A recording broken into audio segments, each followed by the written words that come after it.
a great day to be in Tallahassee, Florida, and perhaps to take a stroll on the campus of Florida State University, whether you're on Landis Green or here at Joanne Graff Field, where the 6th-ranked Seminoles are hosting their annual Unconquered Invitational. They're playing some terrific softball. They're undefeated in their home tournament, and they welcome Lamar out of the Southland Conference here early this afternoon. Welcome inside the broadcast booth, everybody. Sean Davison alongside a Women's College World Series participant here for Florida State in Kaylin Arnold. And Kaylin, Florida State has played a lot of softball here this week and recently, and this is a team that's really been playing some of their best softball here in some of their most recent contests. Exactly. Yesterday we saw an outstanding pitching performance from Allie Dubois. We've seen a really hot bat so far from Janai Kerr. Let's see if the Noles can continue this success. Absolutely, and as we take a look more at where the Noles have come from and where they're going, it's time to introduce the third member of our team, Meredith Grimm.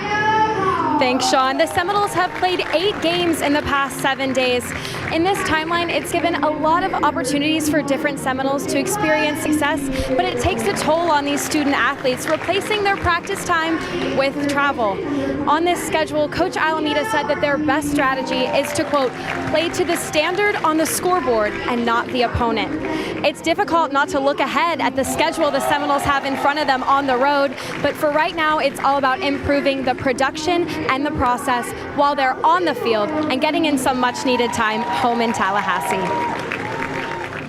And that is a terrific point, because we are really seeing all of the different combinations and all of the different role players Florida State has and seeing where they work best.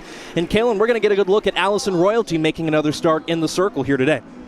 Allison Royalty, the transfer from ASU, she has come into the program and really tried to assimilate the best that she can to Coach Alameda's pitching style, learning about her lingo, learning about the way that the bullpens work. She has a rise ball, she has a drop ball. Going to stay around the low, like 63-ish miles per hour range, and her drop ball, it's really developing and coming along. There is her head coach, Lonnie Alameda, looking on from the home dugout. 15th season here at Florida State, an NFCA Hall of Fame 2023 inductee, 5-time Conference Coach of the Year, and has made the NCAA tournament every year at Florida State.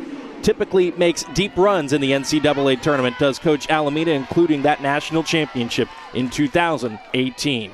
Why waste another moment? Let's get this one started. Allison Royalty has us underway with strike one. Leading things off for the Cardinals is Sam Bean, their terrific third baseman, who has been a fixture at the top of the order for Lamar.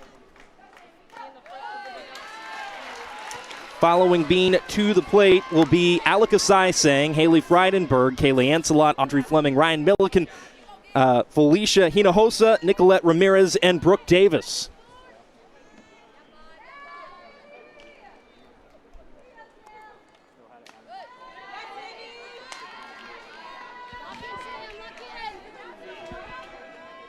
Kaylin, as a former pitcher yourself, always great. First batter out to work ahead early in the count, right? For sure. You want to get ahead. You want to try to get that first out. It sets the tone for the inning, and it lets your team know that I'm in control. On the flip side, Bean does her job lining a ball into left field. There's an early base knock for the Cardinals.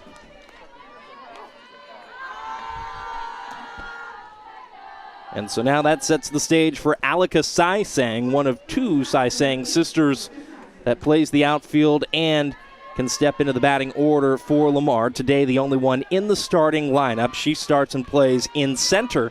A couple of seniors at the top of the order for Lamar.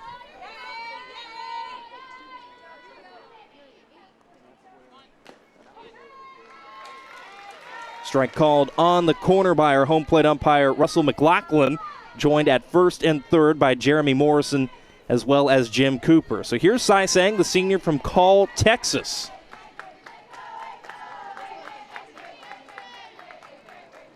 Strong numbers coming into today, batting average at .286.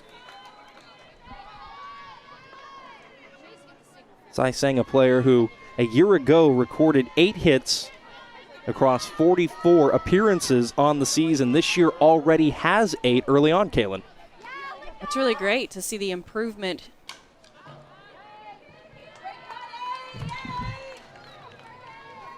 Count goes 1-2 as she battles away. Right here, you can see that Royalty is staying away, up and away. She's trying to take away that slap game that Sai Zhang is trying to accomplish, get the ball on the ground. As a pitcher, you want to take that away, so you want to try to get them to pop up, so she's staying up in the zone. Being on at first after a leadoff base hit into left, Sai Zhang continues to battle here with Allison Royalty.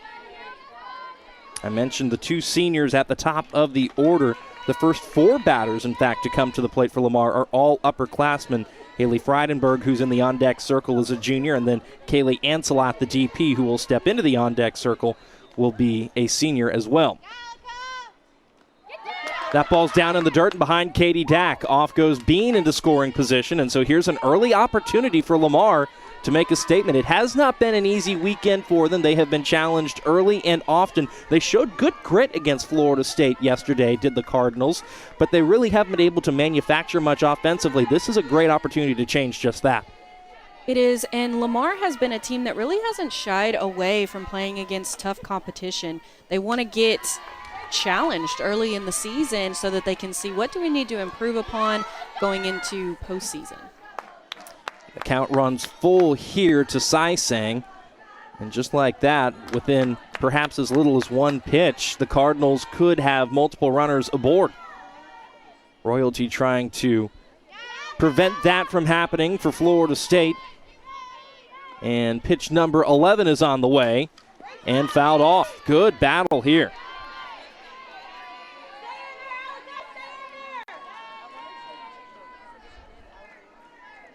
I mentioned the 8 hits for Sai Zhang.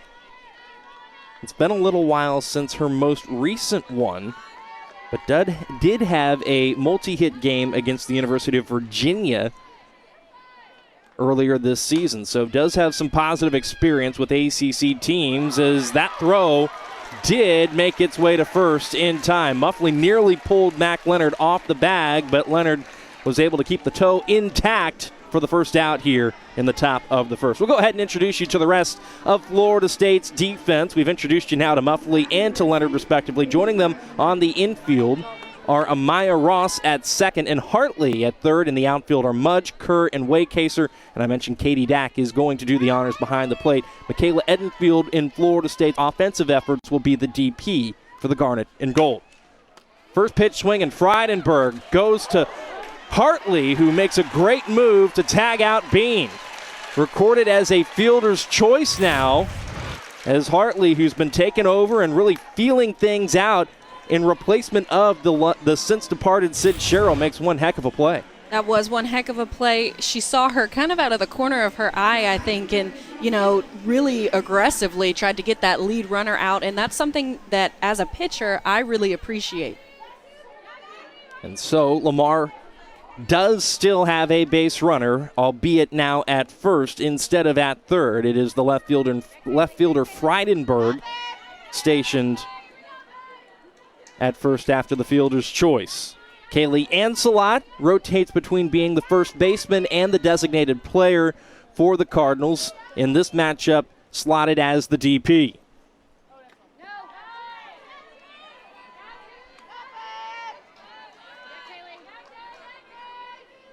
Ancelot, a senior out of Orangefield, Texas. Appeared and started in 49 games a season ago. Recorded 35 hits, hit north of 250.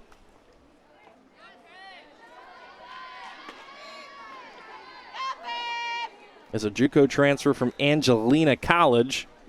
She has a 3-0 count here.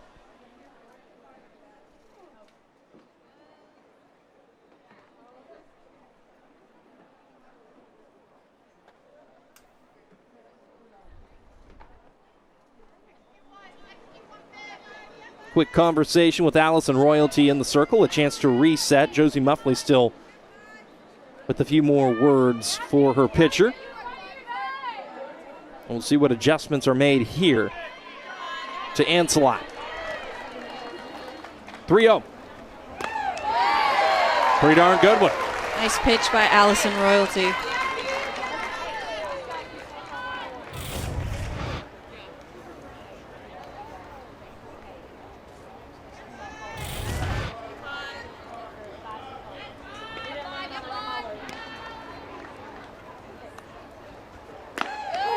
Another good pitch, and the count runs full. I love to see the fight. I love to see when pitchers, maybe start out behind but are able to claw their way back into this at-bat and be competitive.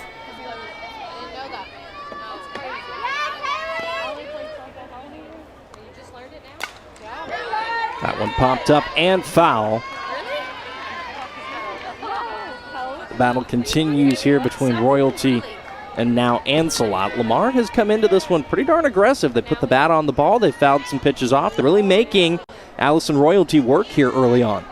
They are, and this is something that we saw earlier in this tournament. Lamar really being aggressive at the plate, swinging a heavy bat, and trying to make something happen. Good job, baby. Another one spoiled. It stays 3-2. Pitch count already nearing 20 here in the first inning for Royalty.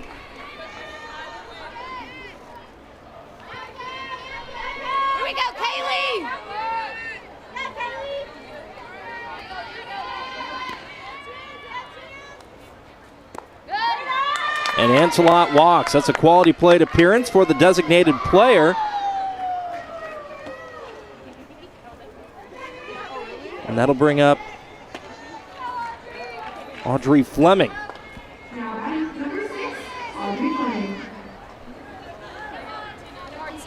Now, I mentioned that Ancelot rotates between first and as the designated player.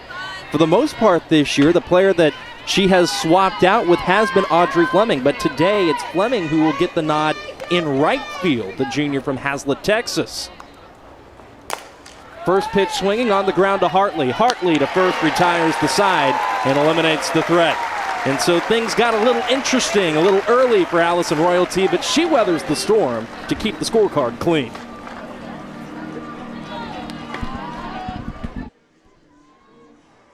Back here in Tallahassee on the ACC Network Extra, and Aaliyah Ruiz, the senior from Beeville, Texas, heads to the circle for the Cardinals. And as we take a look at her numbers, Kaylin, if you're Lamar and you're trying to pull an upset here at Florida State, Ruiz might be the go-to option. Second all-time at Lamar in terms of career strikeouts. That's true. You want to go with your most experienced pitcher, the one that is considered your backs against the wall type pitcher, the one that's going to fight for you. She's a grad student, so she has plenty of experience in the circle. And lined into center field, Kaylee Mudge turns for two.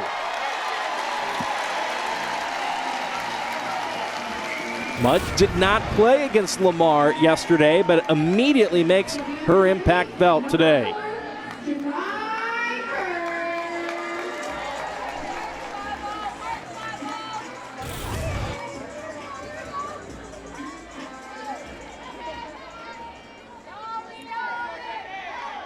Tough start for Ruiz, but you were saying, Kaylin, that if you are trying to shoot your shot, this is as good as any to do it with. Speaking of shooting your shot, Janai Kerr into the gap. Mudge rounding third. That's an RBI double for Kerr. Janai Kerr is one of the hottest hitters in Florida State's lineup right now. She has been extremely consistent in getting hits, making something happen, and scoring runs for the Noles. And scoring runs she already has here. 3 pitches in, and Florida State's batting order has driven in a run.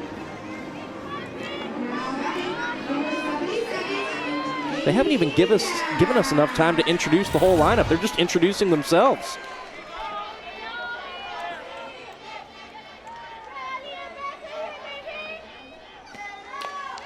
And here's Katie Dack. Dack batting third, getting the starting nods as the catcher for Florida State. Followed up by Mac Leonard, Hallie Waycaser, Amaya Ross, Michaela Edenfield, Christina Hartley, and rounding things out for Lonnie Alameda and Team 40 is the shortstop, Josie Muffley.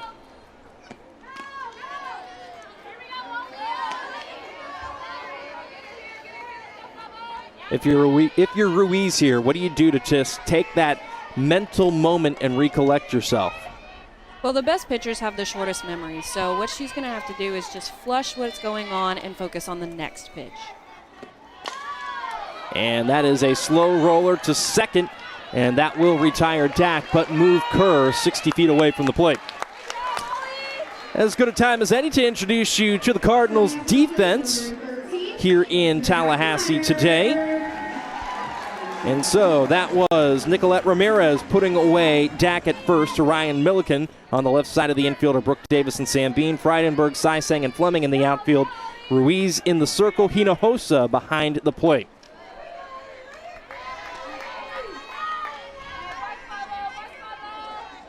And here is Mac Leonard.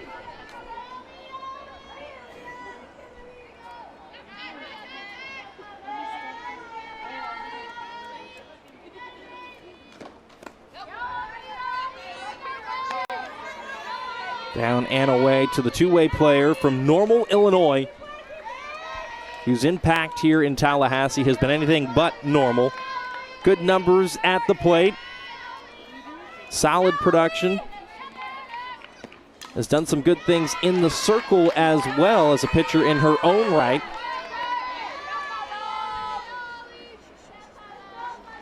And at any given moment's notice, with all the pop she packs in that bat, can really put one in a parking lot.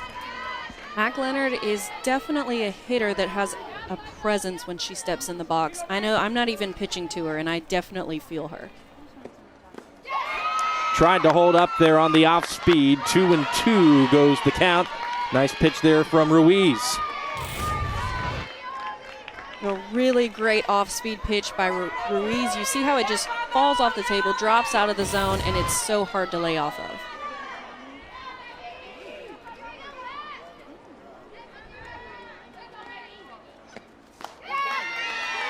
That one up and away. The count runs full. Ruiz came into the tournament 6 strikeouts away from becoming the program leader in Ks.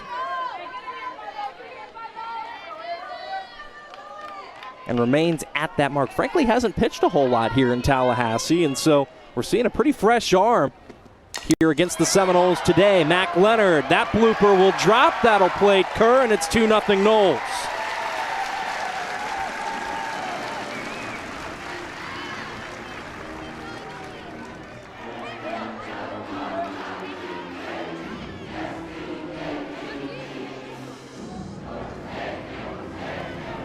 If you could script the ideal start for the Seminoles, Kaylin, at least offensively, this is it.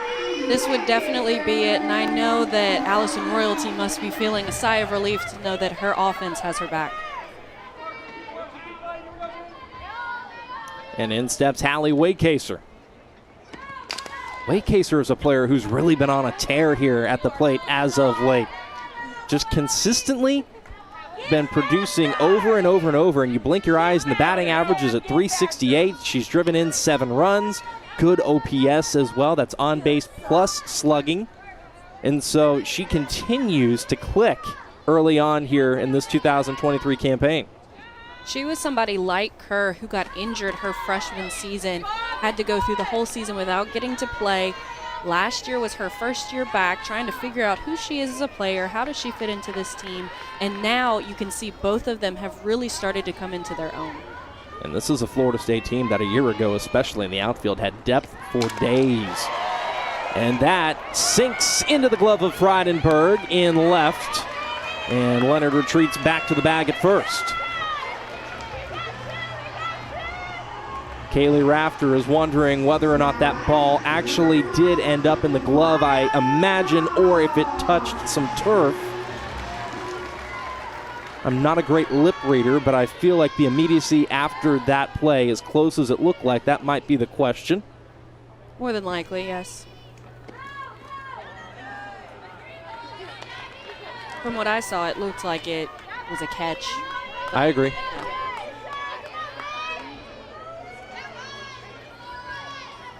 Meanwhile, the count 1-0 to Amaya Ross. How about Ross yesterday with a home run to left field? Leonard on the run into scoring position. That ball gets away, but not far enough for her to think about advancing yet another 60.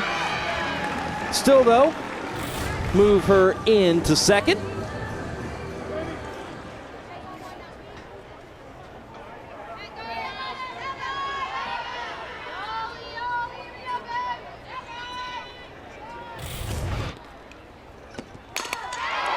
Good piece of hitting by Amaya Ross. Middle away, extra bases for the second baseman.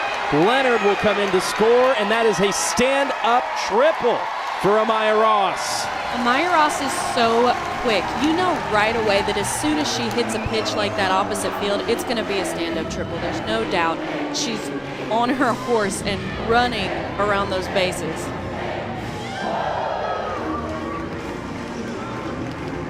Terrific two-out production for the Noles as well. And Michaela Edenfield will step into the plate here momentarily to try to continue that. Hinojosa, meanwhile, making a trip into the circle to have a chat with Ruiz. Not an ideal conversation to find yourself in, Kaylin, but do you want to take us into the circle to sort of characterize what they might be chatting about? I think in this situation, Hinojosa is just really trying to calm down Ruiz, trying to figure out what's going on in her head, trying to get her back in a good place, from a red light maybe back into a green light, and then also trying to come up with a plan on how they're going to attack Edenfield. Edenfield, a player who herself has plenty to attack with, so how do you attack the attacker is always the interesting question, the dynamic at play. Edenfield, a sophomore from Sneads, Florida, now steps in to see what she can do. 1-0 the count to the DP.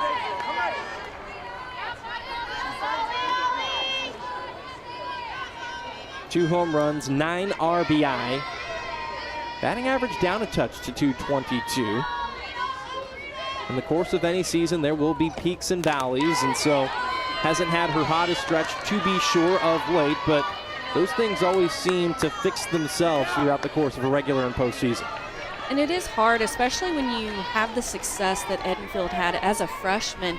So many people now know who she is, and so there's a lot of film, there's a lot of information on how to pitch to her and what she's good at and what she's not good at. So usually your sophomore season is a little bit more difficult than your freshman year because nobody knows you your freshman year, and now they have information. Yeah, they got a book on you, and analytics too have become so much more a part of the sport. It has, and you can see exactly the numbers pitching-wise. I was talking about how jealous I am of the Florida State pitchers right now and the information that they have from Rapsodo and Yakutek and all those different technological advancements that the game of softball has started to incorporate. It's so interesting to look at. It's interesting to hear about, frankly. I like all those analytics myself. We'll see if Ruiz can take that information. I don't know about that. Edenfield just punished that ball, but what a wonderful play in left by Frydenberg.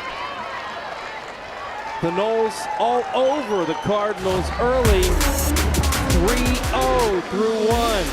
Great hitting all the way around for Florida State, who leads once again here at the Seminole Softball Complex.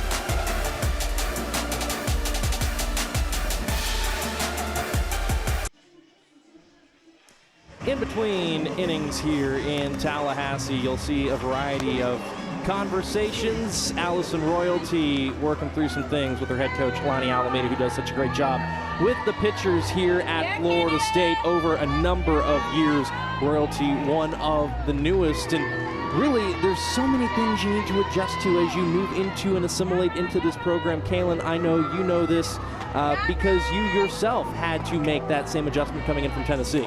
I did, and I definitely relate to Allison in just trying to figure out what the heck is going on and how do I adjust and, become the pitcher that Coach Alameda sees me to be in the future in her master plan. And so it was all about learning basically how to make pitching simple. That is Coach Alameda's main goal for the pitchers that she has in her staff, is making pitching as simple as possible, understanding the game plan, understanding how to beat batters, and her lingo is different, just like I'm sure every other pitching coach around the country has their own specific lingo, and you have to be able to adjust to it. With more on that and the lingo part of it, I'm sure. Here's Meredith Grimm. Not just the lingo, Sean, it's just adjusting to the program overall. Coach Alameda told us there's already been moments this season where things have gotten tough, Royalty's been in a jam, and she has looked to Lonnie Alameda and said, I trust you. That means everything to Alameda, knowing she is all in on this team. Yeah, absolutely. Thank you very much, Merritt. And sometimes it's true, because you might not necessarily be familiar with the process or have entire trust in the process. But what Coach Alameda told us is that continued maturity and that belief in her coaching, even if she's not seeing it in the moment, has been key to her growth here at Florida State. It is such a big part of it, being able to trust your coach and know that there is a bigger part, like there is a plan. And it's hard to see at the moment, but eventually, towards the end of the season, you really start to see it play out. And there's a strikeout to the first baseman, Ryan Milliken. Royalty does a great job of throwing that low rise and getting that swing and miss just underneath the ball.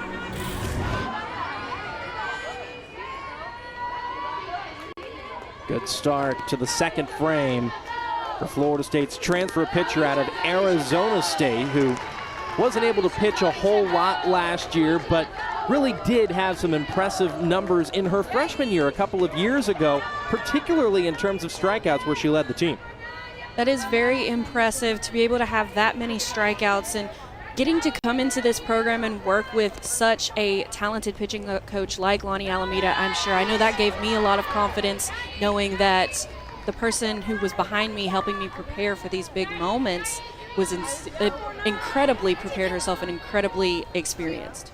And you think about the lineage of pitchers that come through this program, and if you're looking for a place to land, I mean, I'm just going to go most recently. You can go even beyond that, but Lacey Waldrop, Jessica Burrows, Megan King, Kylie Hansen, and now you're into this next wave where Catherine Sandercock, yourself for a couple of years, and now you've got the continued growth. Danielle Watson for a period of time came through and looked terrific. The proof is in the pudding, as well as in the results that we've seen on this field and on the road for a number of years. And something that someone told me a few years ago that really just solidified me wanting to transfer here was that Coach Alameda turns pitchers that maybe, aren't the aces or maybe aren't the top recruits, but she turns those pitchers into those people. She takes the potential that she sees and she molds it into All-Americans. And she also allows other pitchers to embrace their roles, too. I mean, for a couple of years, Cass Davis came in and locked down games late as well, and she had a variety of different roles for some of Coach Alameda's teams in the outfield with the bat in her hand, and also made an impact in the circle as well. Cassidy Davis was one of the greatest utility players, in my opinion, that has come through this program because, like you said, she was able to just do it all, play the outfield, pitch, hit, and just make a big impact everywhere that she was. It's been great to see Cass Davis in the house this week. She, as well as a number of different alumna in this program, have made their way back to the Seminole softball complex here this afternoon. Another strikeout for Allison Royalty, and you can see the marked improvement and the confidence growing in the circle. Definitely. You can just tell that off-speed pitch, she really just executed it perfectly, and Hinojosa wasn't able to catch up. 2 up, 2 down for Royalty, who now squares off with the second baseman, Nicolette Ramirez. Ramirez, who has been a fixture up the middle of the infield this season for Lamar, has played both at short and at second, the junior from San Antonio, Texas. In fact, she had actually played the last handful of games at short before moving back to second, which is where she started the season.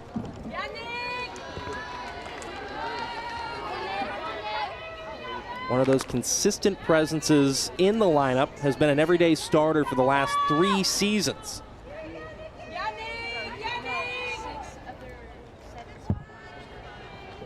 Came into this tournament on a tear. Had 3 hits in the 2 games prior to the Unconquered Invitation. That one's pulled foul, 1-2. Just a long strike, as us pitchers like to say. Long, loud strike.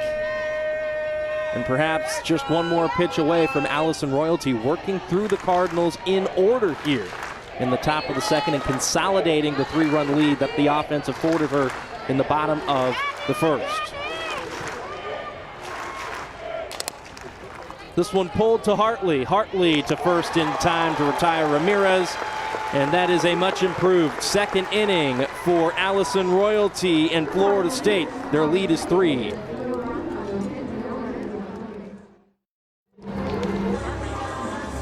Welcome back to Tallahassee on the ACC Network Extra, where Lamar has made a pitching change. Fedwa Ben Kareem, the junior from Milan, Italy, and a transfer into the Cardinals program from Odessa College, heads to the circle. Ben Kareem actually started against Florida State just yesterday. Yesterday, we saw her come in with a lot of rise balls, a lot of pitches up in the zone. So I wonder if she's going to continue with that, continue with maybe what seems to be her bread and butter up in the zone, or if they have a different plan for today. Well, she squares off first with Christina Hartley. Florida State is going 8-9-1 to get things started in the second. Nice play at third by Sam Bean to retire Hartley with plenty of speed down the line.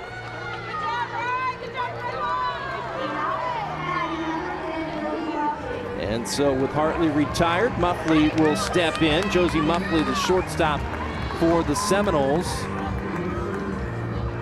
who herself transferred into Florida State's program from Tulsa a few years ago. First year was during the COVID campaign. Number is solid for Muffley, who laid down a beauty of a bunt, actually past Ben Kareem in yesterday's contest. Just found no man's land in the infield with the push bunt. And Muffley is someone who I would consider right now a really hot hitter as well for Florida State. Even though she doesn't have the power numbers like Kerr, she has consistently made something happen within the several games that they've played so far. And we were talking yesterday, too, that Muffley is the type of player that, regardless of result, has a tendency to see a lot of pitches. And once she finds one she likes, might end up in a base hit, might not. She's going to put it in play and apply pressure on the defense.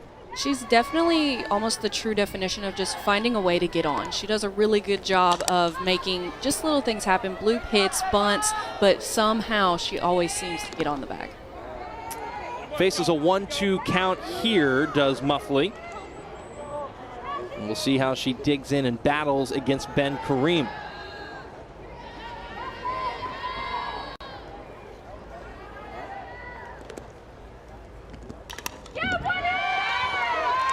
Knock that one straight back into the netting. It remains 1-2.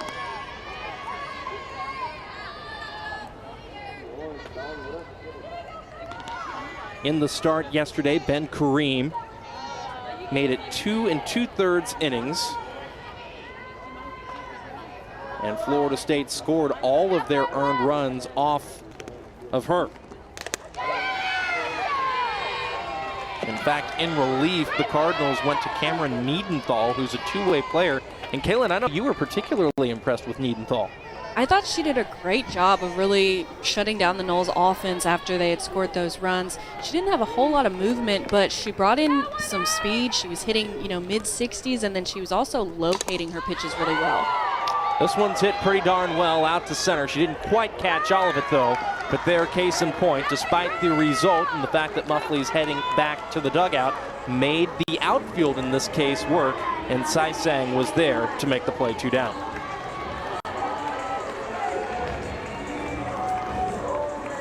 And I think a lot of people probably don't realize how difficult that play actually is to make. It's midday, so the sun is at its peak. It's really hard to keep track of the ball out there in center field, but she did a great job.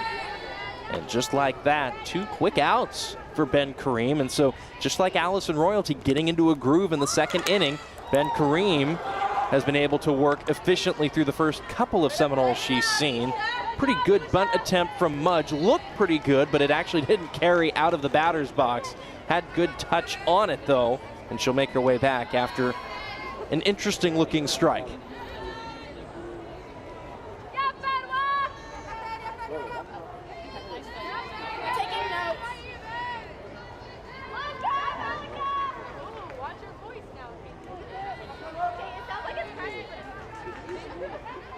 Mudge led off Florida State's offensive efforts in this one with a base hit into center field. Would come around to score. And Kaylee Mudge didn't face Ben Kareem yesterday, so this is their first interaction. Behind the count here, 0-2.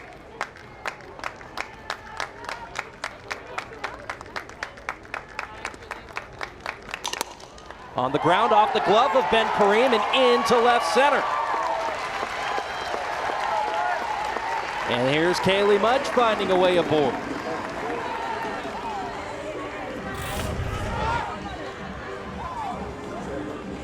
So right here, the ball tips off of Ben Kareem's glove, and in that situation, you really want to let those hits go because your middle infield is there. They're going to be able to make a better play most of the time than you as the pitcher are. So in that situation, you just want to let your defense work. Brooke Davis, the shortstop, might have had an opportunity to get to that one. Dirt ball read, and it's a good one. Kaylee Mudge scampers into scoring position. And just like that, Florida State has put another runner into scoring position. And this is where moving a red-hot Janai Kerr up in the order could potentially pay dividends for the Noles with some key two-out production here in the second. When I saw that they had moved Kerr up in the lineup, I thought that's a really smart decision with how she's hitting right now. She's very confident in the box.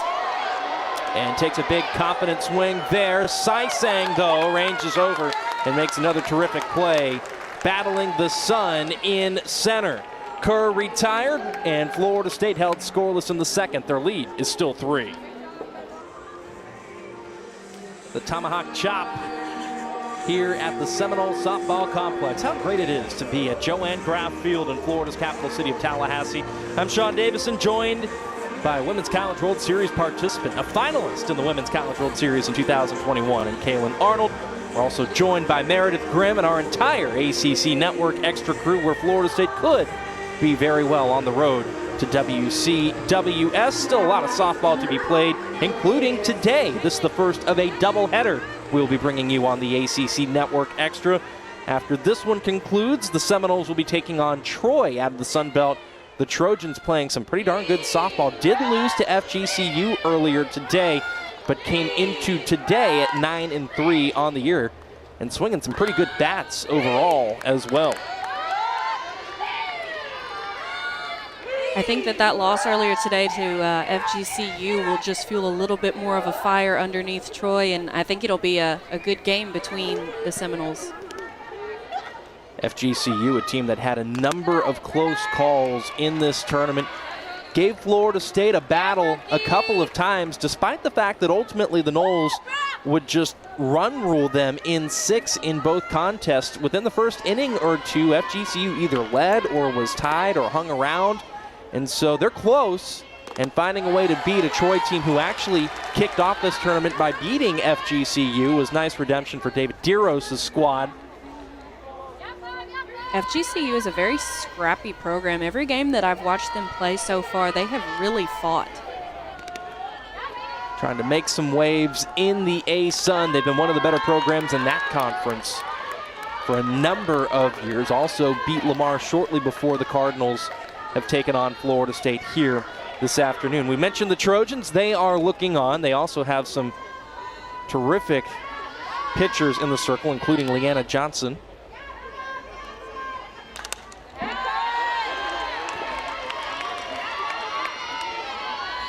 Cannot wait to see the Trojans and the Noles. Meanwhile, a good battle here. Brooke Davis with a full count against Allison Royalty. 5-on-5. Davis making her third start up the middle of the infield for the Cardinals. Every one of them at the shortstop position, and they've all been fairly recently, and there's a leadoff walk to Davis.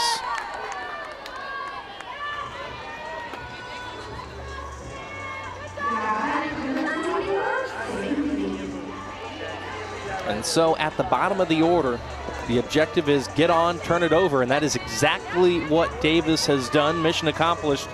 And here's Sam Bean, who kicked off this game with a base hit off of Royalty, now stepping into the box. One of the things that you do not want to do as a pitcher is walk.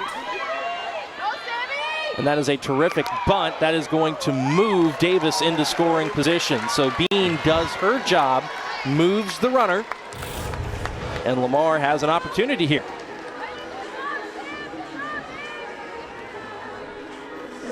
Going back to what I was saying earlier, you do not want to walk, the 7, 8, 9 batter, because what's going to happen, that top of the lineup is going to come up back around, and then you're in situations like this one where you have a runner in scoring position. And so now that sets the stage for Alika Saisang, who hits that ball into center field. And around third will come Davis to make it a 3-1 ball game here at the Seminole Softball Complex. It looked like there was a little bit of miscommunication between her and Wade Kaser in the outfield on who was going to come around that ball. They both tried to at the same time and kind of collided with each other a little bit, and that allowed Saisang to advance to third base.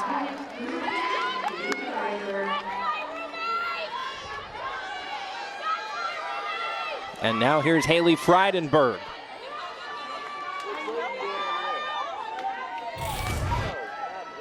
Great opportunity for Lamar to make this perhaps a one-run game here in the top of the third.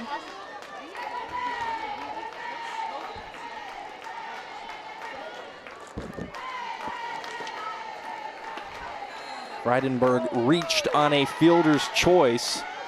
Hit a ball directly to Christina Hartley, who dove, got it, and tagged out Bean on her way to third with some aggressive base running. Frydenberg was stationed at first, but ended up sacrificing the lead runner for the Cardinals. Allowed Florida State to get out of the first inning unscathed, but now she stands in with another runner, this time already 60 feet away, in Saisang, with a chance to plate her and make it 3-2.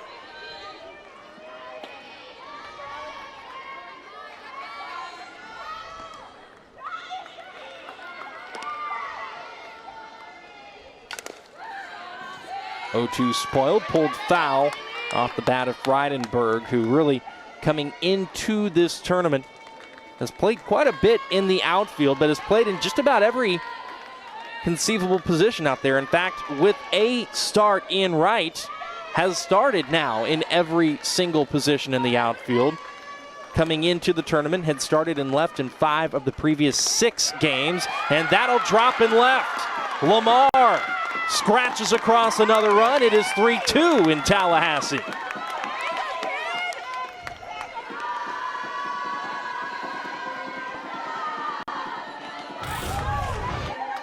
And Royalty just leaves this pitch a little bit too much plated to allow Frydenberg to get that hit. It's not a super powerful hit, but it does the job to score the run.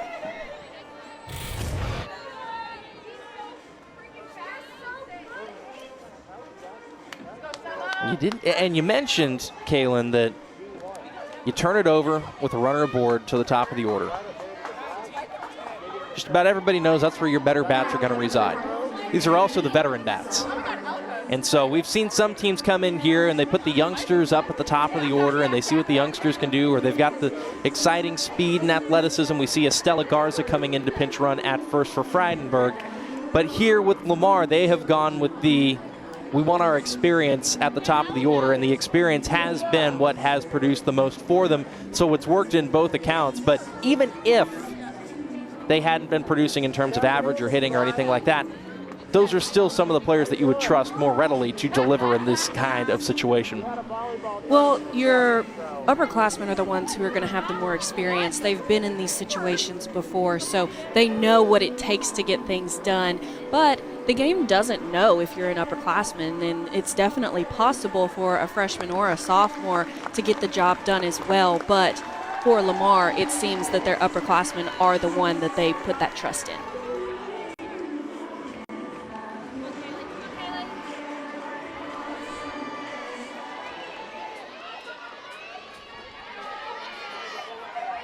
And there is another one stepping into the plate in Ancelot.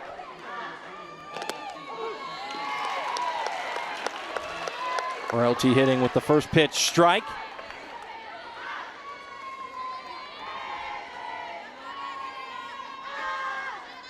Ancelot worked a walk back in the first. And this year batting at a .366 clip. But now looking at an 0-2.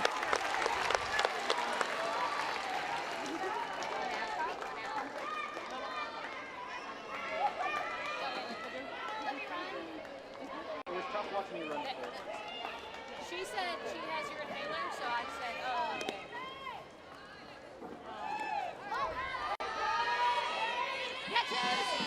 Count goes 1 and 2. It'll be Audrey Fleming awaiting in the on-deck circle at the conclusion of this one.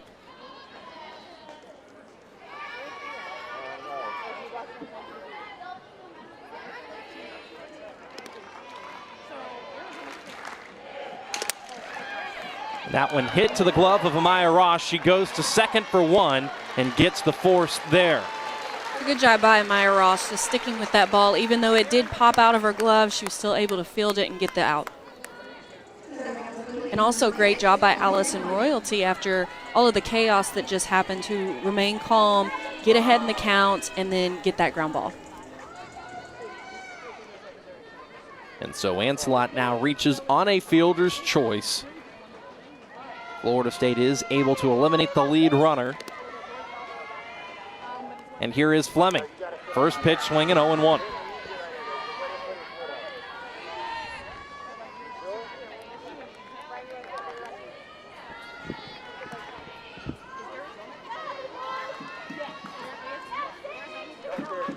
Fleming, a player who a year ago appeared in 48 games, started all of them, recording 30 hits, including a couple handfuls really, of extra base hits. 3 doubles, 2 triples, 5 homers.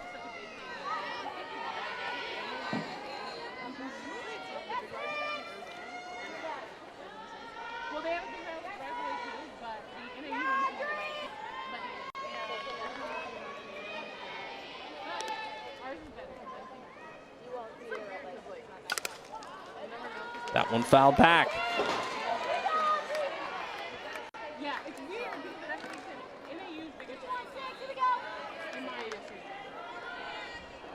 Royalty again getting ahead in the count, but if you look at the number of pitches that she's thrown so far, it's just the top of the third and she's already at 55.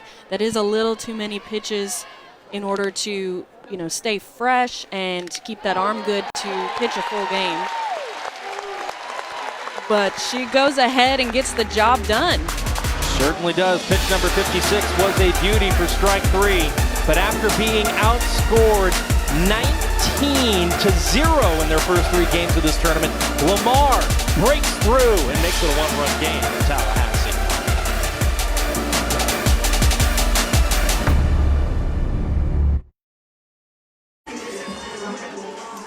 Katie Dack is back at the plate for Florida State, and she has packed plenty of pop throughout the course of her Florida State career. As young as it might be, she has really been a terrific pickup, a combination of average and power and run production early on this season, Kaylin. Dack is one of those hitters that you want to respect, and that's why, because she makes things happen. And that's also middle away, too. So it's not just somebody who's pull happy, who has a ton of power. She's got an advanced approach, and she hits to all field, which is always a great thing to see in your hitters. It is for sure. It makes you really confident as a coach knowing that my hitters can basically hit the ball anywhere. And she indeed does. And here's another really confident hitter in Mac Leonard coming to the plate. This is the meat of Florida State's order that Ben Kareem will try to work through. Knowles going 3, 4, 5 to kick things off here in the bottom of the third.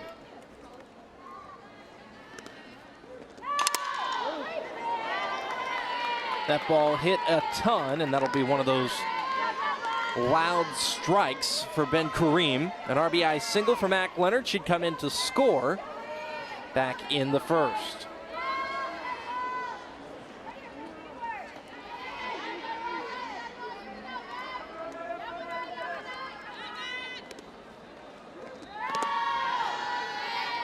Good read on the ball down. It goes 1-1. And Kaylin, I mentioned Leonard herself, a two-way player who can pitch some as well. I was particularly impressed with her performance against UCLA. That is a big moment, a big start start, and through 4 innings of work in that start, she really rose to the occasion big time. She did. Mac Leonard is known for coming in with the velo and coming in with the down pitch, and she was able to execute that pitch perfectly against UCLA, who does tend to hit the rise ball pretty well. So she was able to get the job done and basically give her team an opportunity to win that game.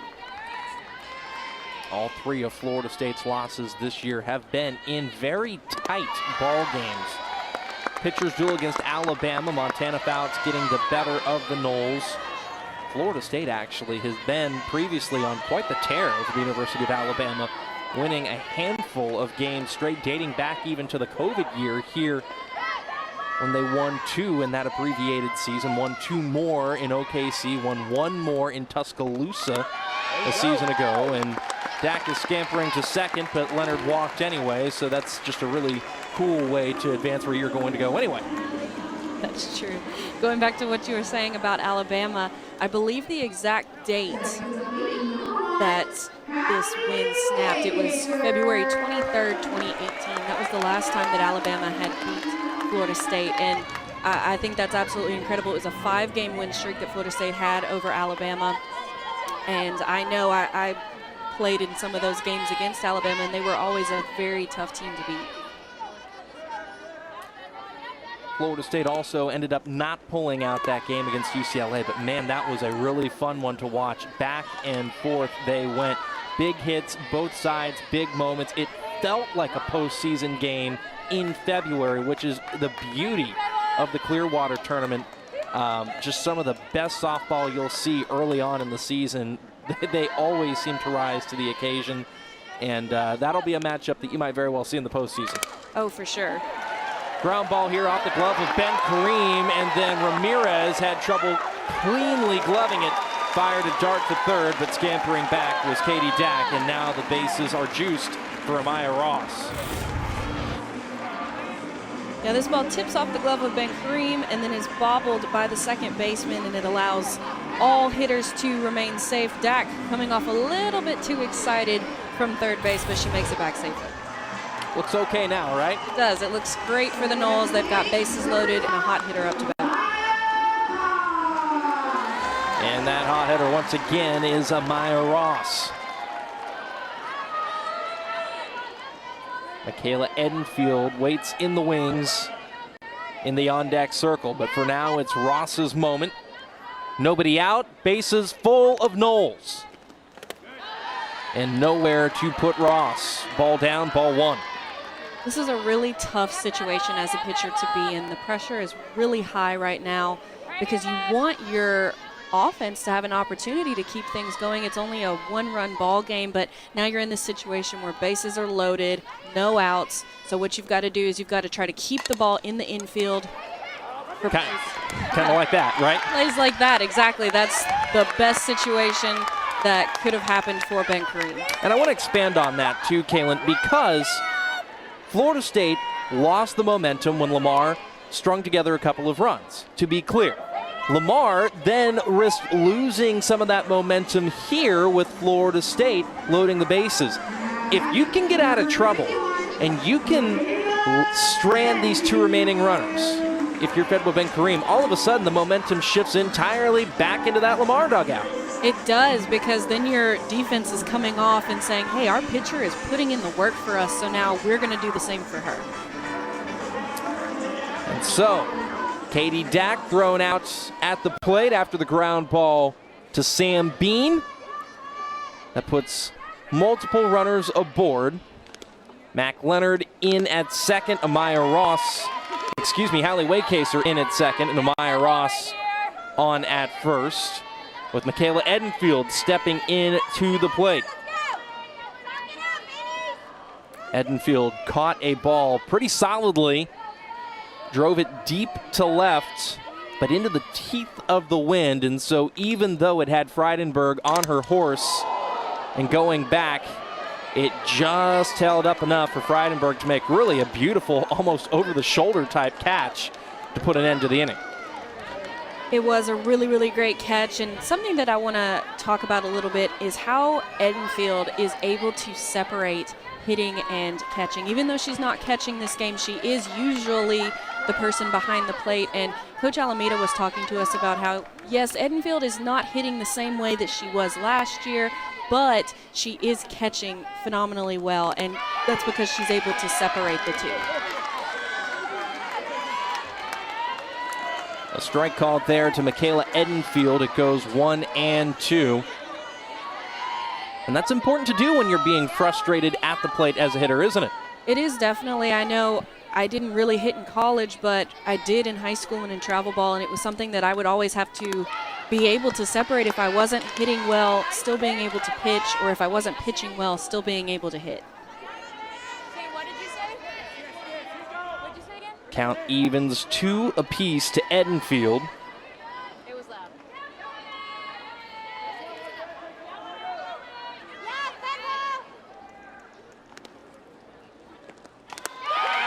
And down she goes. Fedwa Ben Kareem does her job. Florida State loaded the bases, and she doesn't allow a run to score. We'll chat with the Noles head coach, Lonnie Alameda, after this. We welcome you back to Tallahassee here on the ACC Network. Extra top of the fourth, and the 6th-ranked Seminoles lead at 3-2 over the Lamar Cardinals out of the Southland Conference. Big thank you to Florida State's head coach, Lonnie Alameda, joining us down below. And, Coach, I know you've been playing a lot of softball here of late leading into this tournament, the Unconquered Invitational. How do you characterize what you've seen out of Florida State this weekend, and especially here today against Lamar? Yeah, I mean, just figuring out our team, but scrappiness. It's always good. Different people coming, different opportunities. Nice to get Maya in there, get some bats, in there swinging a little bit, and get some at-bats, so that's been fun. And, yeah, playing the scrappy Lamar club. Hi, Coach. So we've seen Janai Kerr just really be on fire so far the past few weekends. What are you seeing from her mentally that you think has really helped her get there? I mean, I think she's really worked on slowing down her swing a little bit. Just, I guess, knowledge piece. She's honing in on the up pitches, the down pitches. She's so quiet in the box, and it's nice to see. And the smiles on her face is nice to see, too. This game should be fun, right? Right. So I think she's having a blast playing. All right, well, we're having a lot of fun watching up here. We'll let you get back Thanks. to it. All right, thank you. Bye. All right, bye now. Florida State leading by 1 over Lamar. There's Janai Kerr, the player you mentioned, who's just brimming with confidence right now.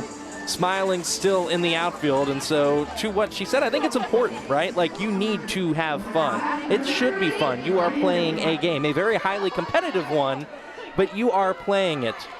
It's so hard to remember that sometimes because it is like a job for you in college, and it's hard to remember that it is just a game and that it's supposed to be fun because you get so caught up in everything.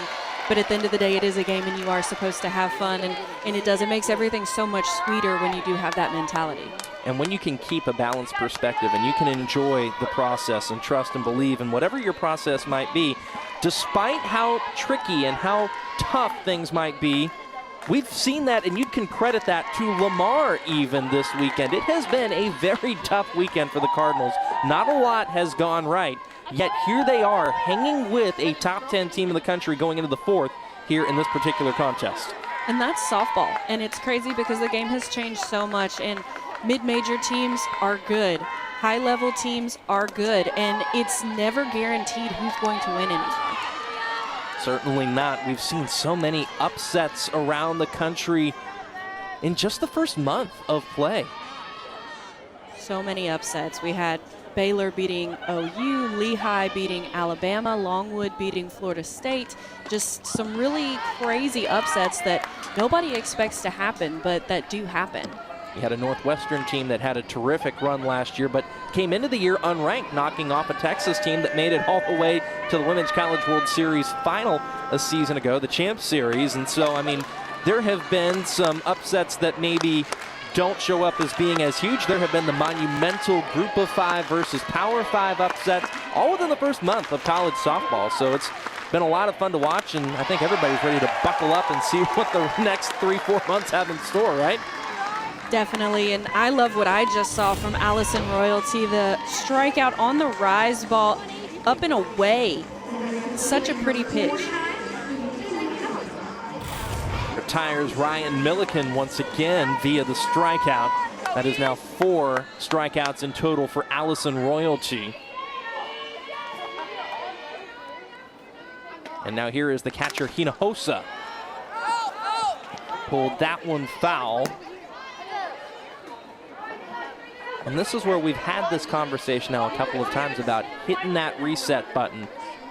For Allison Royalty, hitting that reset button between inning number 3, inning number 4, coming back into the circle and attacking hitters is gotta be, I'm sure, Kaylin, incredibly important, especially when you had a chance maybe to steal back some of the momentum and then Lamar stole it right back and has a chance to maybe string some things together here.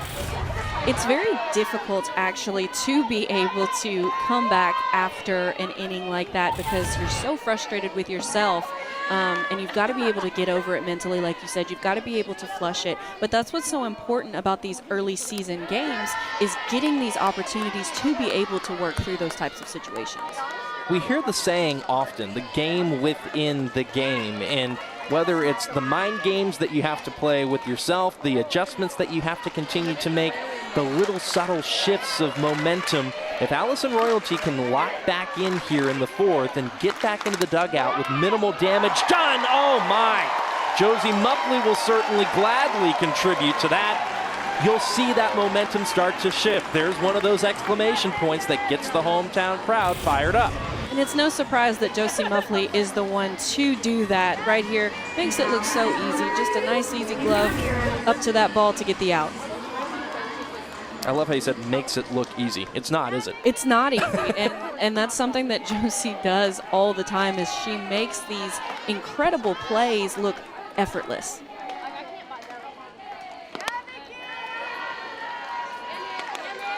What's interesting, too, Coach Alameda was talking to us earlier this week about Josie Muffley, and she said, you know, the thing that I'm most proud of, and it's not the battling at the plate, it's not the diving plays, it's the understanding of defense and just the intellectual approach that she's bringing to what she does in the field now.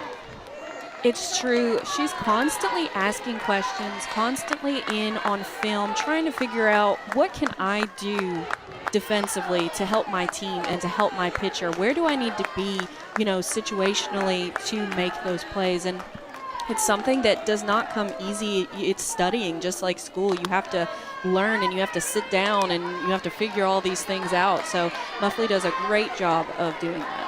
And there have been times in the past where some of those diving plays might have been a result of maybe not being in the best position to begin with. But to Coach Alameda's point, now that she is in better position on a more consistent basis, it allows even a more higher level of appreciation when she does lay out to make those types of plays.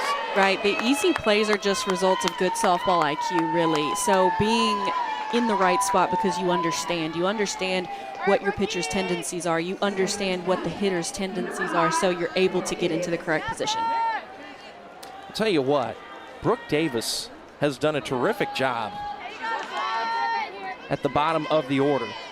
Really was able to allow things to spark plug offensively for the Cardinals. And so here we are at the bottom portion of the order. Nicolette Ramirez has walked and made her way aboard. And so now, once again, it is Davis who might be able to turn this order over, and albeit with 2 outs on the board, give the top of the order a look with runners aboard.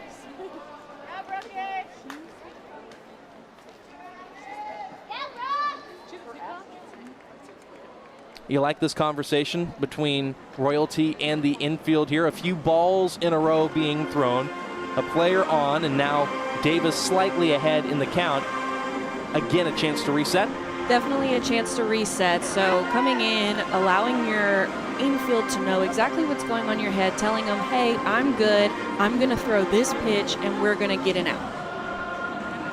And we'll see if that is in fact what does happen here. Davis, again, the number 9 hitter in the order, hasn't made a ton of starts for Lamar, just the 3rd in the field as their shortstop. All of those starts have come of late, and she swings on this one and pops it up into the glove of Josie Muffley. The conversation pays off, and Allison Royalty and the Noles head back to the dugout, leading by 1 through the top of the 4th. We welcome you back to Tallahassee on the ACC Network Extra as we head to the bottom of the 4th, and we want to say thank you to Amy Hooks, the head coach of Lamar, for joining us. And Coach Hooks, it's been a lot of fun watching your team battle against Florida State.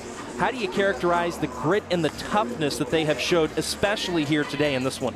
Yeah, you know, I had some tough games earlier today or in this week, and then just having them fight and, you know, talking about having a lot of fun and playing our game. So this is a good matchup for them to have some fun in. So I'm excited to see 7 innings.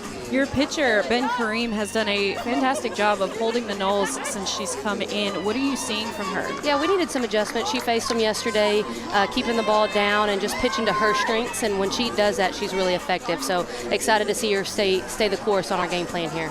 All right, Coach, we're excited to see how this one shapes out as well. Best of luck the rest of the way. Thank you. Good cards. All right, thank you.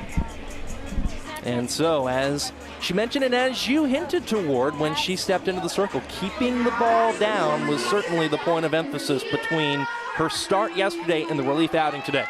Definitely seeing a completely different game plan from what we saw yesterday. Majority of the pitches were up. Now we're seeing the ball down. So let's see if she can continue on with that game plan.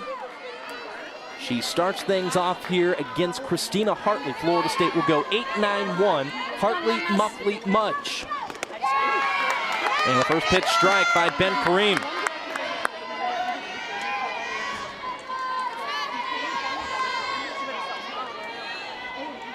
Hartley 0 for 1, batting .250 now on the season. On base percentage nearly .500. Another one of those players that just finds ways aboard.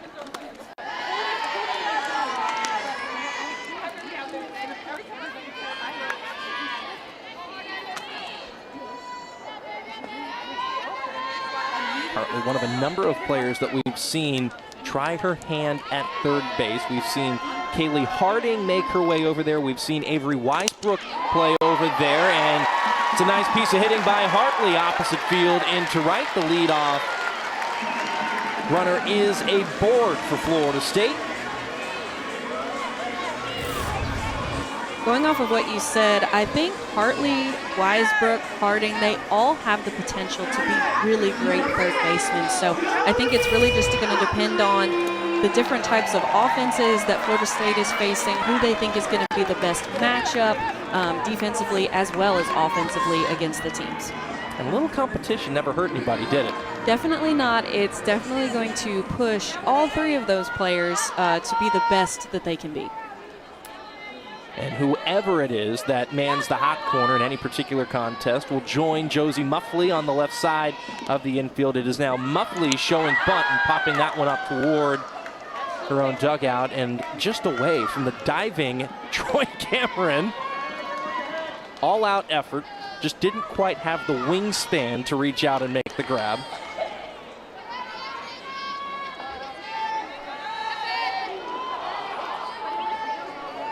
Oh, and 1 the count to Muffley.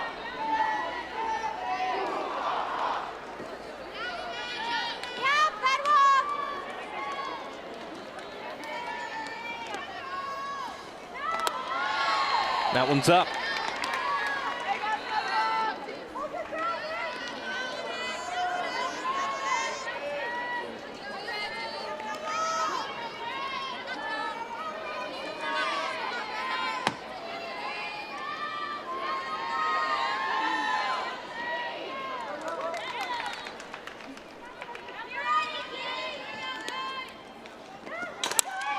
On the ground to Ramirez. Ramirez had trouble fielding it and will retire Muffley at first. That does move Hartley into scoring position.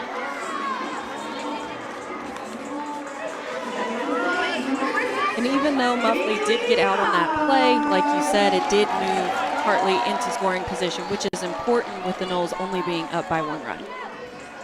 Get them on, get them over, get them in. Exactly. As the old adage goes, tends to work. The Noles find themselves in a tight one. And the order does turn over now to Kaylee Mudge with Hartley on at second.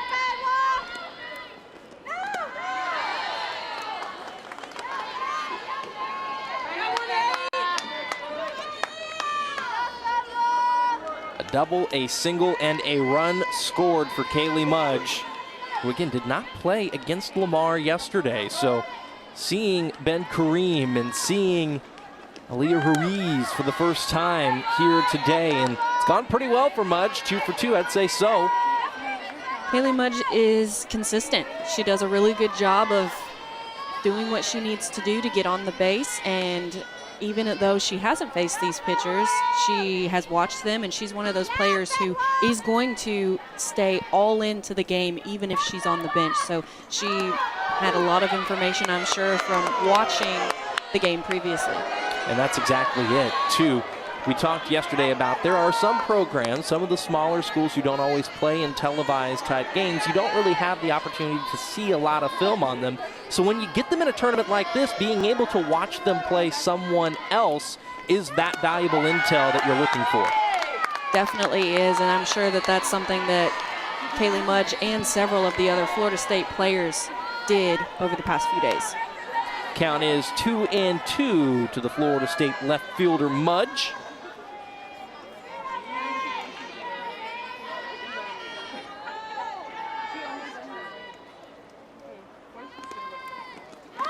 And down she goes. Ben Kareem did a terrific job of getting out of trouble and inning a go. Florida State had the bases loaded. Got out of that, and now she's 1 out away from doing it again. It's a great pitch by Ben Kareem, but also if you notice something, Kaylee Mudge usually is slapping. And in this at-bat, she decided to hit away, and that's something that she doesn't usually do. So she was probably taking this opportunity to try and work on hitting away, and unfortunately it didn't go out the way that she wanted it to, but that is something you want to do early on in the preseason games.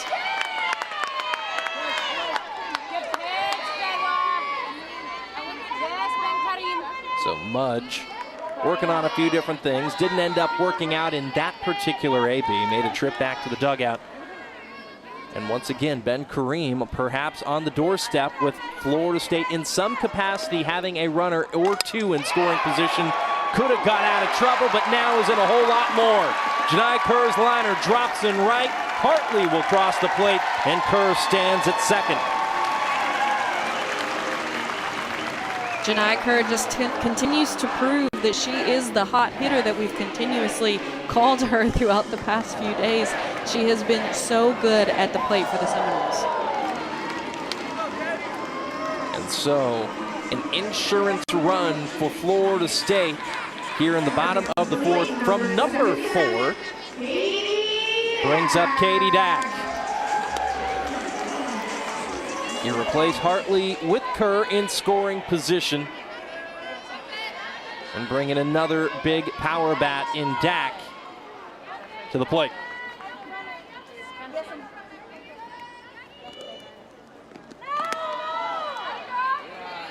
It's amazing too, Kaylin, just listening to the crowd when certain hitters who have a certain amount of power step up. Nobody says anything. You can hear a pin drop at times. You can, and I think it's just because they're holding their breath. They're waiting for her to do what she's done 5 times now already, hit that long ball. That's not the long ball, but it is plenty effective. Around third comes Kerr. Throw home pretty darn good, and she is out. That is the call. And the Florida State fans are not having it. There is some serious upset. And that is how this inning will come to a close. The Noles scratch across a run, but a second one is eliminated on that call. You can be the judge. We'll be right back.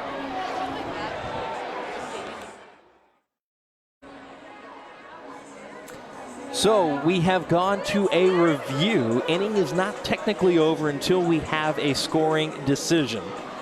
And so for those who might have just tuned in, the question here is whether or not Janai Kerr is safe after a relay might have got her, or at least according to Russell McLaughlin, it did. From that angle, you can't really tell. This is a better angle, but I believe right there her foot has crossed the plate before the glove makes contact. I think that she is, in fact, safe. So we will see if they overturn this call. Yeah, right there, I believe that her toe got across home plate. And I would tend to agree with you on that.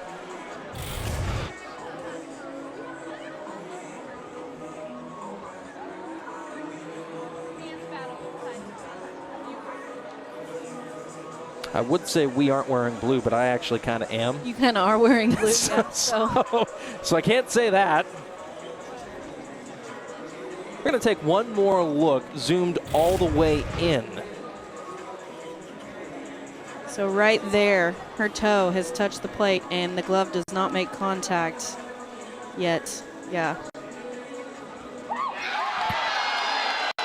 But they upheld the call at home.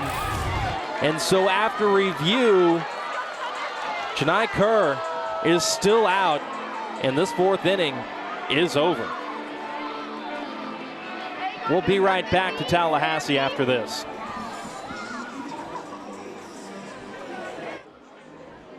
We're back here in Tallahassee on the ACC Network Extra. Florida State did tack on an insurance run, but arguably should have had two. There was a call at the plate that Janai Kerr was thrown out rounding third and making her way home. I think our camera angles showed otherwise, and I am not afraid to say that I think her right foot got in there before the tag on her left knee occurred. I do agree with you. I do think that Janai did make it in there before the glove tagged her, but what can you do? And now we have a new pitcher in the circle, Emma Wilson. Indeed we do. Here is Emma Wilson checking in. The senior from Dallas, Georgia. Comes in relief of Allison Royalty. 2-run cushion for Wilson. And Wilson is a player that over the years has been in a variety of different situations, so plenty of experience here taking over in the circle, Kaylin. Definitely, and Emma Wilson is somebody who is very spinny. She's not going to overpower you with a whole lot of speed. She's going to stay in the lower 60s, but she is going to spin the ball. She's going to make the ball move. So she throws a rise ball, she throws a curve ball, and she throws a drop ball.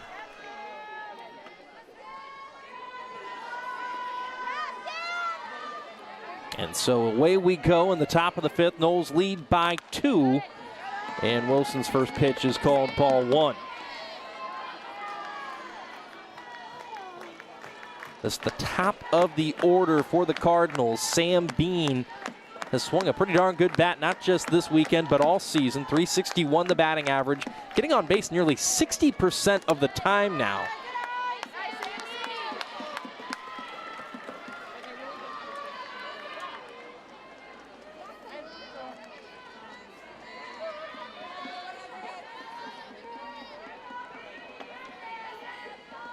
And we had that discussion about momentum, Kaylin. In the sequence of 2-3 plays, we saw it shift violently back and forth, despite the fact that the Noles have a larger lead than they had going into the fourth. Yeah, momentum is something. So it can move so quickly, like you said, back and forth, back and forth. And coming out of that inning, the momentum was shifted back towards Lamar with getting that final out. It would have stayed with Florida State if the play had gone in a different direction, but it didn't. And so now Lamar is coming off of a really great play. It was a great throw, and now the Noles have to try and get the momentum back on their side. Well, defensively, Devin Flaherty has checked in, and she, like Muffley, has made a ton of terrific plays. Amaya Ross has been great as well, but Devin Flaherty has been the mainstay up the middle, and so that could perhaps be an additional spark plug for Florida State on the defensive side of things. Also one of the more consistent hitters this program has seen for a while, as that line drive is snagged by Hartley. That's one thing that's so great about the Florida State Seminoles team is they are so deep. They have a lot of depth on the bench, and they can put in great defensive players like Devin Flaherty or Amaya Ross or Avery Weisbrook. There's so many different mix and match lineups and opportunities that they can try to create within the game.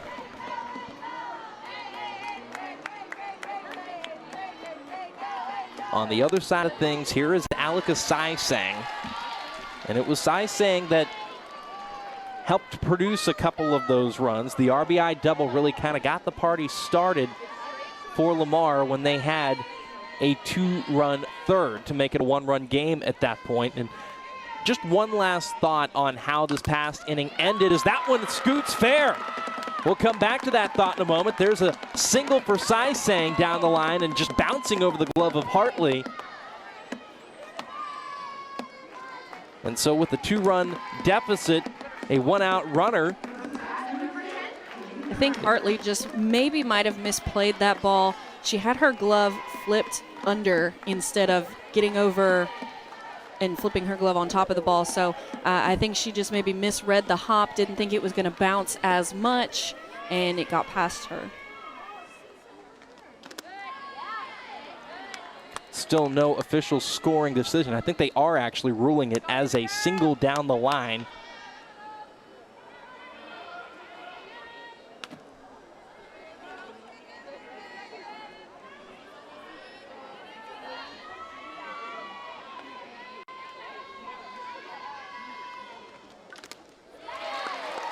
And here's Frydenberg taking a big swing. It goes 1-1. And so the point I was going to make actually has a lot to do with Frydenberg. It's what I was going to say is that lost in whether or not Janai Kerr was out or safe.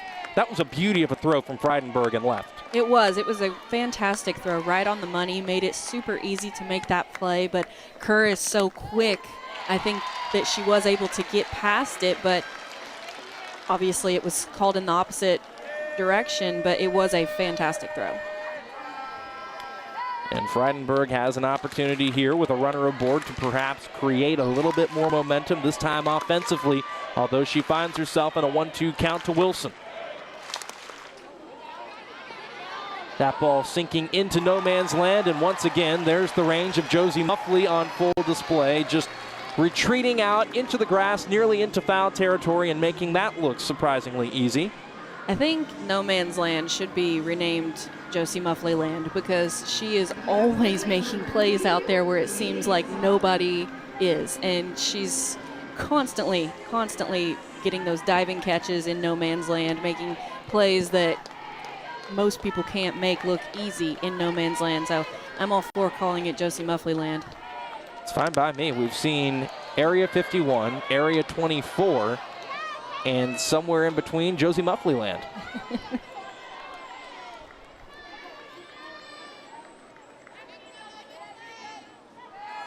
Here's Kaylee Ancelot.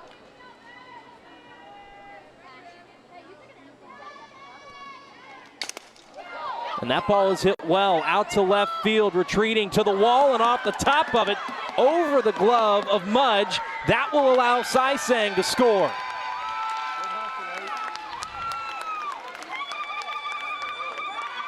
That ball just continued to carry once it got up in the air, and Kaylee Mudge was retreating towards the wall, but just not quick enough to make the catch.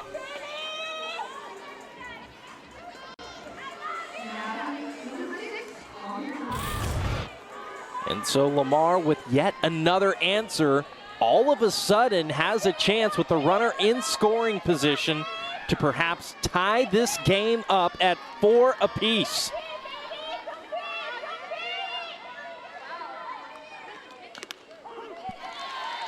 Nice job by Emma Wilson getting ahead. It's going to be really important for her to stay ahead to be able to throw those pitchers' pitches right here and make the out.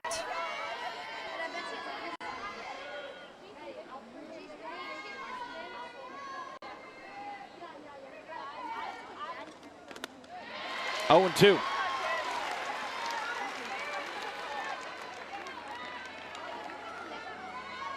I would go right back with that pitch again, seeing how she swung and missed and was pulling everything to the outside in her swing. It's going to be really, really hard for her to hit that curveball.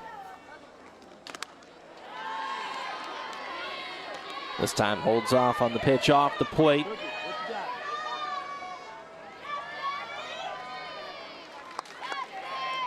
Fleming once again earning a start in a third different position this season.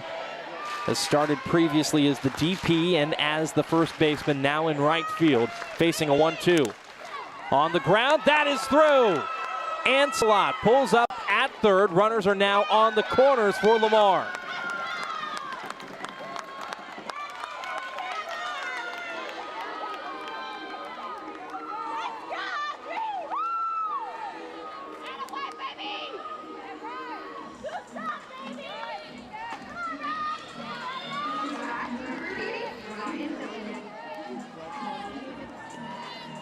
And in steps Ryan Milliken.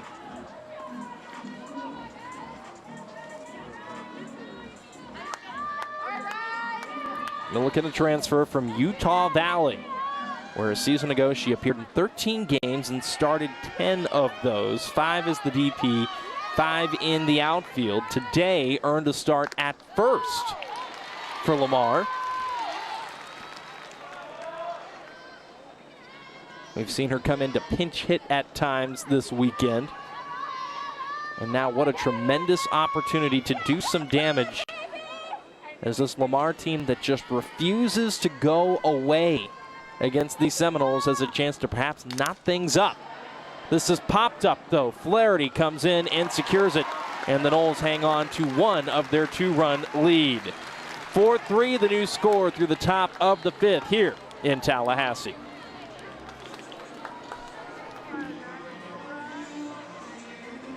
We'll welcome you back to Tallahassee on the ACC Network Extra, where we find ourselves in amidst a tight one.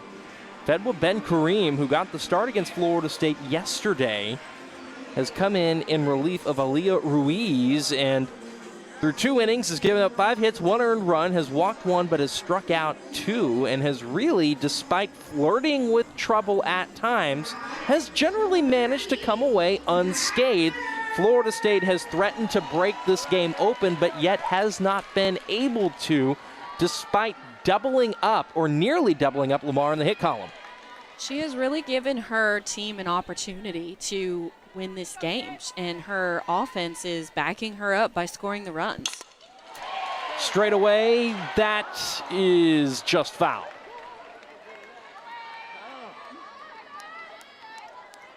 Nice piece of hitting by Mac Leonard that, if only for, a couple of feet, could have been extra bases.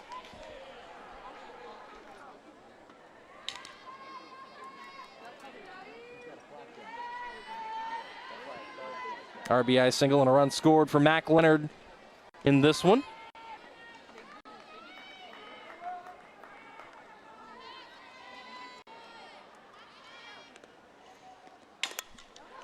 Hit that one hard, straight to first. Milliken recollects and steps on the bag. 1 away. That is one thing that Mac Leonard is going to do, is she's going to hit the ball hard, and that was a tough out. But she was able to stick with the ball and step on the bag. And so Leonard is now retired. Up steps Hallie Waycaser.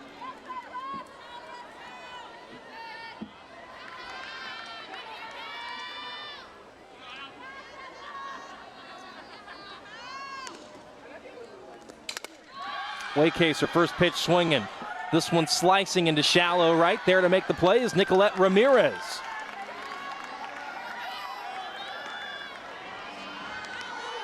And you can see that confidence building in Lamar. The smiles, the excitement, the energy, the enthusiasm, it is tangible, it is visible, and it is manifesting itself in how they're playing. It goes back to what Coach Alameda told us earlier in the game. It's all about having fun, and when you have fun, that's when, like you said, things start to manifest. You start to be confident and be successful and be productive. This would be a resounding inning for Fedwa Ben Kareem and Lamar's defense, after flirting with trouble an inning ago, to hit the reset button and to work perhaps this quickly, this efficiently, the very next inning, after your offense trimmed a 2-run lead down to 1. That is popped up, and it is going to hit Ross on her way down to the bag. It was foul. That's interesting. You usually don't see that happen very often. You see it, stay on the ground and make contact with the batter, but that one was popped up and actually hit her in the air coming back.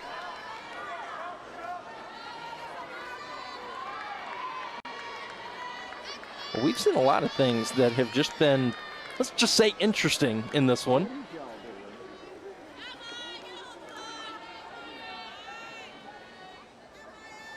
One. Fouled away, 1-2.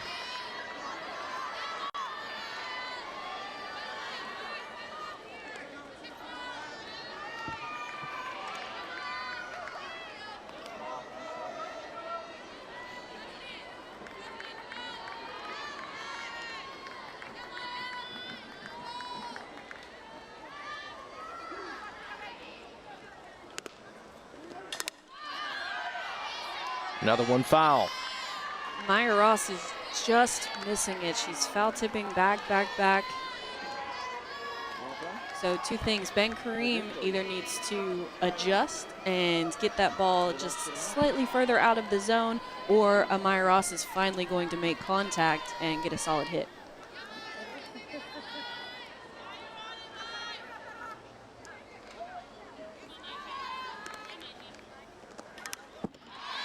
Another one fouled straight back.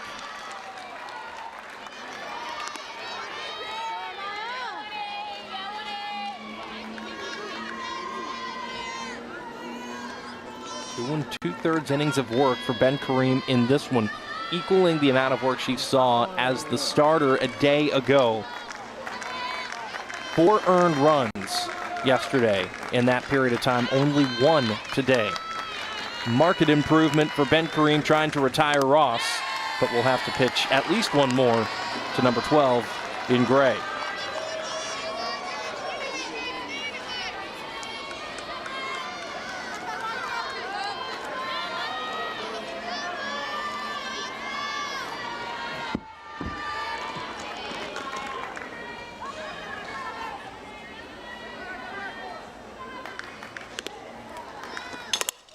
On the ground, that'll bounce through.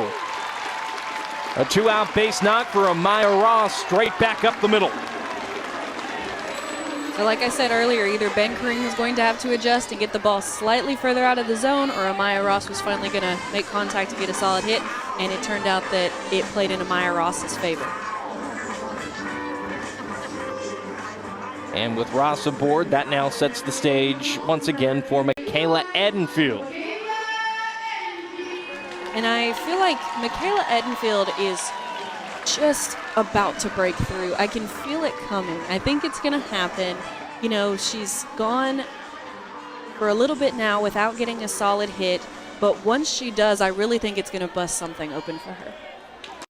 It's usually how it works too, isn't it? It is, yeah. You just, once you get that hit out of the slump, you're smooth sailing most of the time. Down in the dirt, Edenfield takes a cut, and the dirt ball read for Maya Ross allows Florida State to have a runner in scoring position. I mean, I think truly the case in point for that is, frankly, in her own lineup. Janai Kerr had not been having a whole lot of success at the plate, and now seemingly is automatically going to make her way aboard. Well, when you get hot at the plate, you gain confidence, and confidence is infectious, and it's something that really plays a huge role in continuing that streak. And there's a base hit through the left side, a timely one at that. Another good throw into the plate, but it scoots away from the catcher, Hinojosa. Florida State increases the lead to 2. And the Noles steal the momentum right back. Nice job by Michaela Edenfield staying on top of that ball and punching it into the outfield. And like you said, another fantastic throw, but it just gets away from Hinojosa.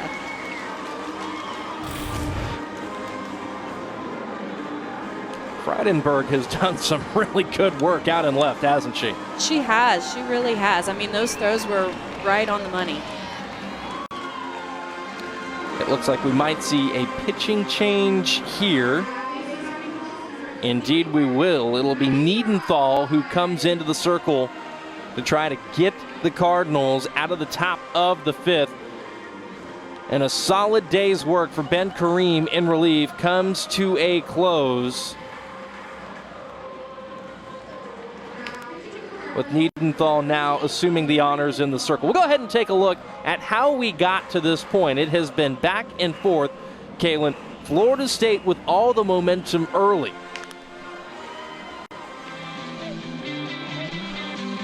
Janai Kerr starts things off hot with that absolute bomb out to the fence and scores Kaylee Mudge. But then in the 3rd inning, this is where Lamar started to put the bat on the ball. Bottom of the lineup to the top of the lineup. And they were able to string together a couple of runs, their first of the weekend here in Tallahassee. But the 4th inning is where things got real hairy at the plate. Yeah, there was that call by the umpire calling Janai Kerr out at the plate. They reviewed it, and even though from our standpoint we still saw that we thought Janai was safe, she was called out. Lamar came right back Florida State did score a run before that, and then Kaylee Ancelot put one off the top of the wall and over the glove of Haley Mudge, and that cut the lead back down to 1. She would play Sai Sang, and now just recently, Michaela Edenfield with 2 outs on the board went through the left side and was able to play Amaya Ross. So the lead is back to 2 for Florida State. Ben Kareem, solid work in relief, working around 7 hits that the Noles tallied against her to only allow 2 earned runs. Sai Sang has had a great day at the plate, 2 for 3, including an RBI double. Ancelot, an RBI double as well. Royalty got the start for the Noles. Kerr has had another great day at the plate, and so too has Amaya Ross. And I think Haley Harding has come in to hit for Christina Hartley. And Maddie Fry has also come in to pinch run for Michaela Edenfield. Big things happening for the Noles, trying to get a speedster on second base with another one of their hot hitters up at the plate.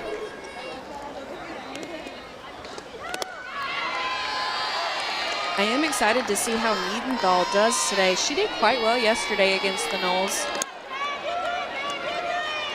Came in relief and really locked things down against Florida State. She now squares off again with Kaylee Harding, who has a whole host of impressive numbers to show for her efforts this season, but worked 3 1/3 against Florida State. Didn't give up an earned run as Harding launches that one into left field. It got past the left fielder, and now another run will come in to score. For all the work and all the effort that Haley Freidenberg has put out and left, that one scooted away from her, and it cost her.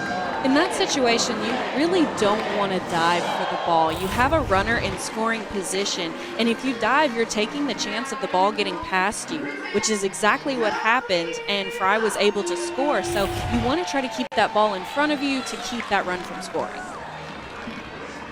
And how about 2 runs driven in with 2 outs on the board? This was an inning that Ben Kareem started off, maybe at most took 4 pitches to record the first 2 outs, and Lamar is still looking for the 3rd. That one's off the glove of Bean at 3rd. Another run will score as Harding crosses home, and the Noles are really rolling now. It was a hard hit ball by Muffley, and like you said, just tipped off the edge of Bean's glove. An RBI single for Josie Muffley, hit a ton. She now stands at first, and the order turns over to Kaylee Mudge.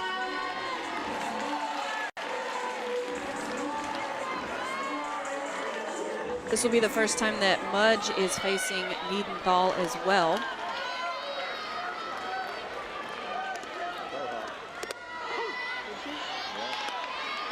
Strike 1 to Florida State's left fielder. A double, a single. She also came in to score back in the first.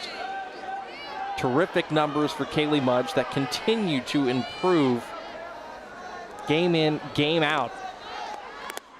That one down and away makes it 1-1. And now finally, Kaylin, I think we're seeing the run column reflect the good work Florida State has put in at the plate. They have 14 hits in this one, and I think that's a tip of the cap to Ben Kareem as much as anybody for finding ways to strand Seminoles for the last 2 or so innings before things ended up getting complicated here. I agree, it's very difficult. Mudge is safe at 3rd after the throw got away trying to pick her off at 2nd. That allows you to finish your thought there, Kaylin. It's very difficult as a pitcher to, keep runs from scoring when teams are hitting that way. So it's extremely interesting to see that she was able to hold them down while they were hitting the ball. Yeah, once again, Florida State, 7 of their 14 hits came against Ben Kareem. Only 2 earned runs to show for it. But again, the Noles are really rolling now.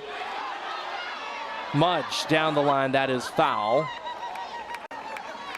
And I misspoke, it was Muffley who slid into 3rd.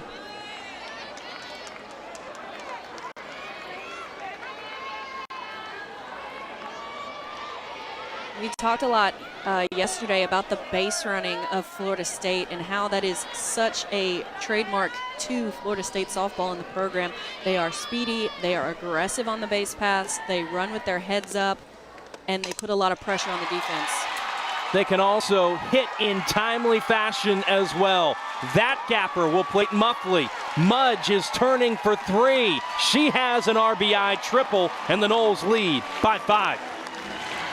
I think that just plays to the point that I just made. Heads up, base running. Kaylee Mudge saw that that ball was being bobbled at the wall and that she had the opportunity to make it all the way to third. Hinojosa tried to haul it in out there in right center after it hit the wall.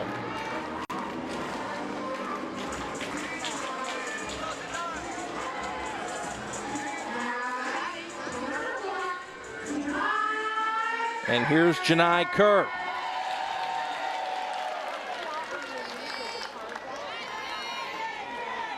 The hottest bat in the lineup.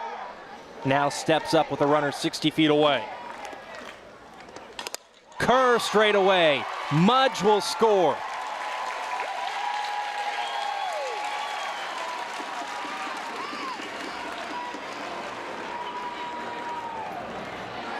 I mean, she pounced on the first one she saw, too. She did, and that goes back to the confidence piece that we were talking about earlier. When you are confident, you just see the ball and drive it. You don't let your brain get in the way of your eyes or what you're thinking. You just go, I see it, I'm going to hit it, and that's exactly what Kerr is doing right now.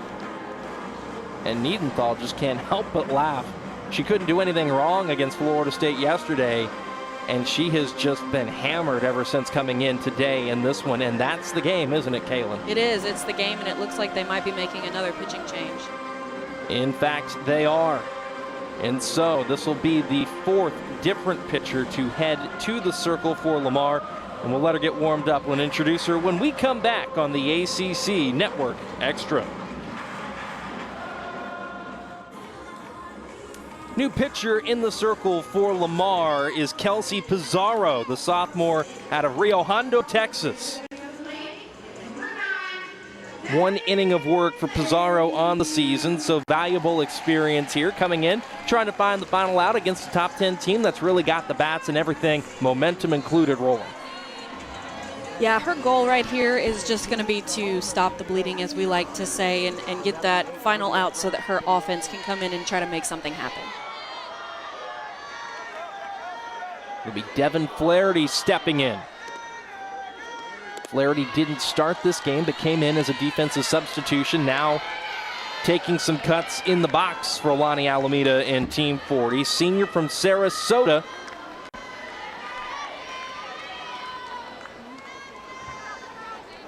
Trying to keep this string of 2-out production going for the Noles.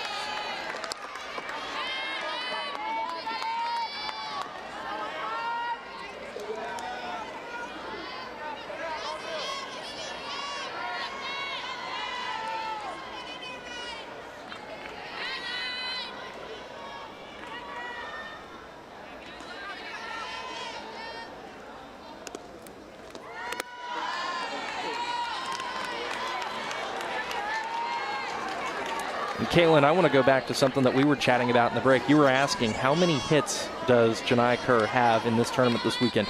Florida State played North Florida on Wednesday. It wasn't part of the tournament, but she now has 7 hits in this tournament, plus against North Florida, 3 in this game alone. Can you say trending? I mean, that's why I wanted to know, because she has been so hot these past few days, and I just needed to know, how many hits she had gotten, because I knew that it was a lot.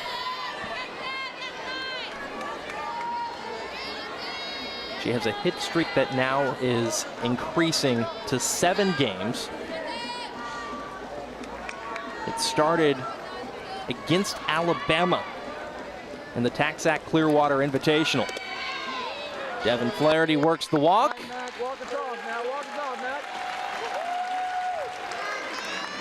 Kerr slid into second, got the uni dirty. Didn't need to, but hey, look cool. Yeah. Same result. Yeah. Why not? Who are we to question somebody on a 7-game hitting streak who has 7 in the last 3 days? We shouldn't. We shouldn't. She obviously knows what she's doing. And here is Mac Leonard. Tell you who also knows what she's doing. Lady who we just saw on screen walking through the dugout. She does know a thing or two about a thing or two. And now, all of a sudden, Florida State has put up a 5 spot in this inning. And there's a chance that with the big bat of Mac Leonard, one swing could put an end to a game that coming into this inning was tight. It could, and yeah, like you said, this is definitely the player to do it, Mac Leonard, with all the power in the world to hit the long ball. It was a 1-run game leading into the bottom of the 5th. Florida State now leads by 6.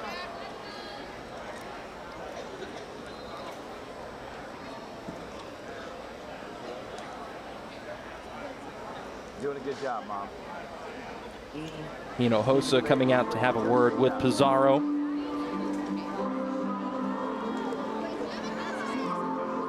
Can you find a way? Can you crack the code? Can you stop the bleeding?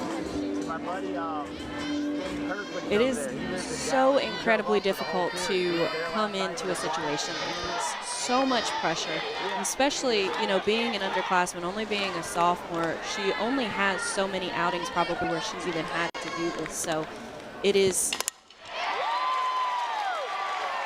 a really tough task, and that ball scoots into right center field. 2 more runs will cross the plate, and that will do it.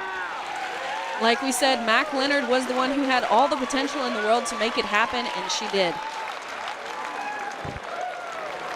11-3 the final. The Noles pummel Lamar in the bottom of the 5th after the Cardinals really, Kaylin, put up one terrific effort through the first 4.5 innings of this game.